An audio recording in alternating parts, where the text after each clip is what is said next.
Dobrý deň, vítam vás pri sledovaní tretej časti videomanuálu k aplikácii Rudo s názvom Evidencia mesačných výdavkov.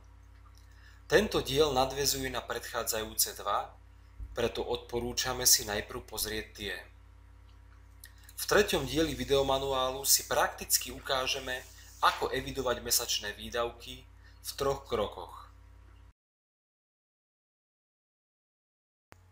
V prvom kroku definovať kategórie si upravíme existujúce kategórie a podkategórie výdavkov. V druhom kroku definovať preddefinované výdavky si na základe skúseností preddefinujeme výdavky, ktoré sa nám opakujú. No a v treťom kroku si zaevidujeme mesačné výdavky a pozrieme sa, ako sa to odrazí na ročných prehľadoch a grafoch. Kategórie výdavkov zobrazíme tak, že klikneme na položku Výdavky a na paneli nástrojov v sekcii Nastavenia klikneme na tlačidlo Kategórie. Ako vidíme, toto sú kategórie a podkategórie, ktoré sú v programe Rudo hneď po nainštalovaní. Povedzme, že nám pre jednoduchosť postačia 2 kategórie a 3 podkategórie. Vyvážme teda všetky kategórie. Dôležitá poznámka. Ak sa pokúsite vymazať položku, ktorá má väzbu na inú položku, ako v tomto prípade majú väzbu na kategóriu Auto jej podkategórie, tak vám Rudo nedovolí vymazať túto položku a upozorní vás. Nasledovnú položku nie je možné vymazať, pretože sa používa. Čo to znamená, že má väzbu, respektíve, že sa používa? Poďme si to vysvetliť na jednoduchom príklade. Poďme do kategórie príjmov a ak si spomínate z predchádzajúceho videa, kategóriu z brigády sme nepoužili ani raz. Pokúsme sa ju vymazať. Vidíme, že sme ju vymazali bez problémov. Vytvorme znova kategóriu z brigády. Poďme ju teda použiť v mesačnej evidencii príjmov, napríklad za mesiac jún.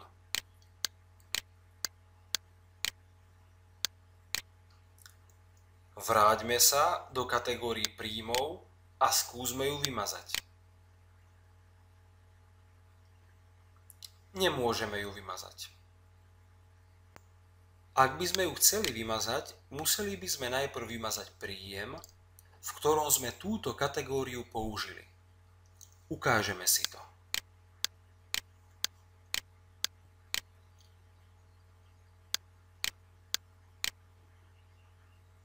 Výborne. Poďme späť do výdavkov, konkrétne do kategórií.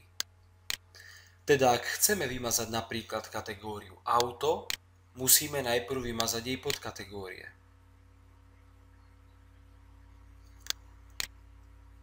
Pre jednoduchosť nášho príkladu teraz vymažme všetky kategórie. Pridajme si kategórie strava a ostatné výdavky.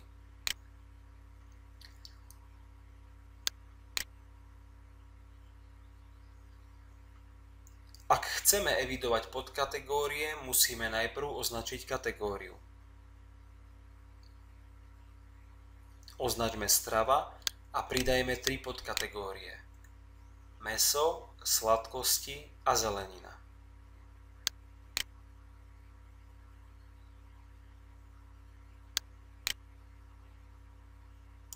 Prejdime k druhému kroku, to je zdefinovať preddefinované výdavky.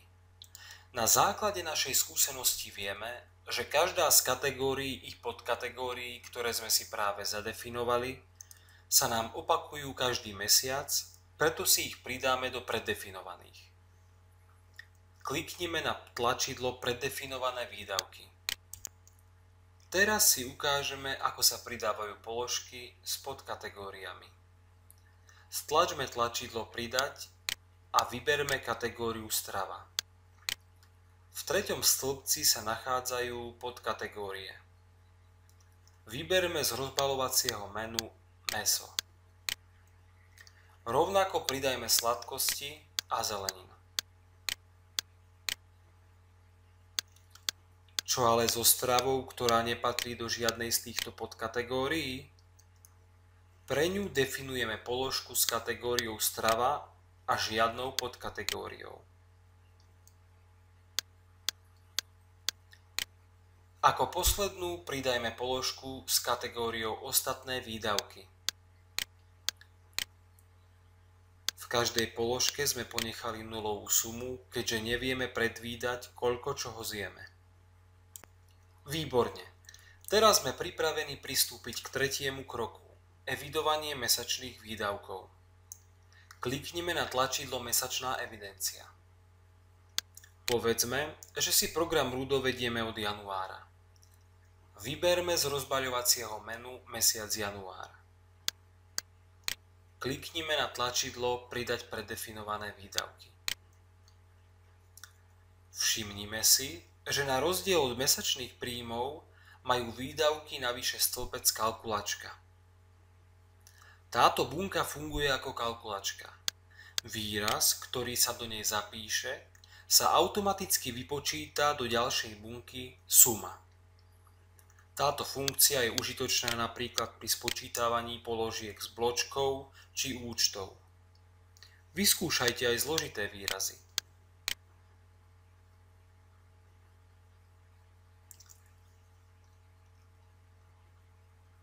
Teraz zaevidujme mesačné výdavky od januára až po máj.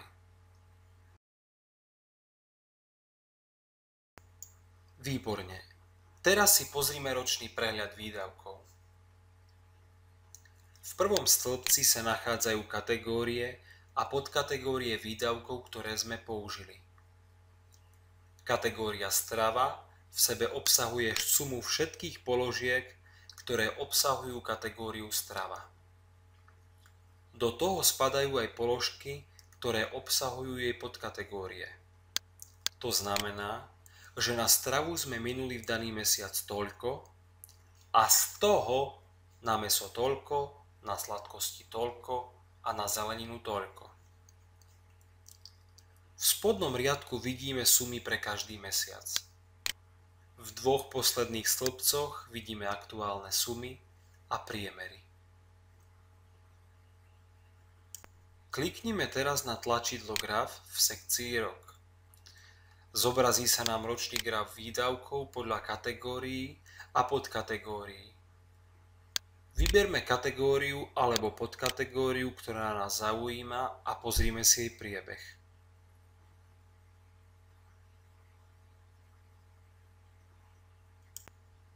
Poslednou vecou, ktorú si v tomto videu ukážeme, je záložka Sumár.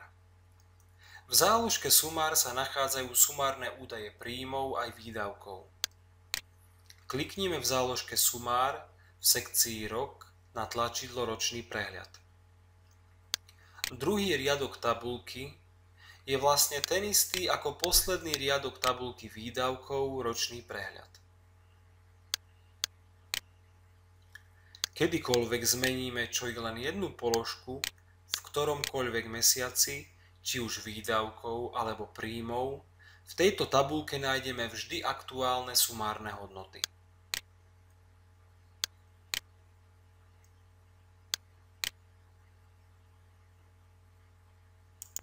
Teraz kliknime na tlačidlo Graf. Tu vidíme celkový priebeh našich finančných tokov, naše príjmy, výdavky, ich rozdiel i aktuálnu bilanciu.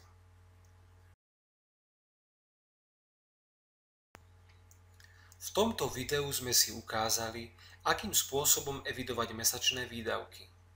Videli sme, aké štatistiky a grafy nám Rudo z týchto údajov poskytuje. Vďaka za sledovanie a pozývam vás sledovať nasledujúce video o evidencii pohľadávok a záväzkov.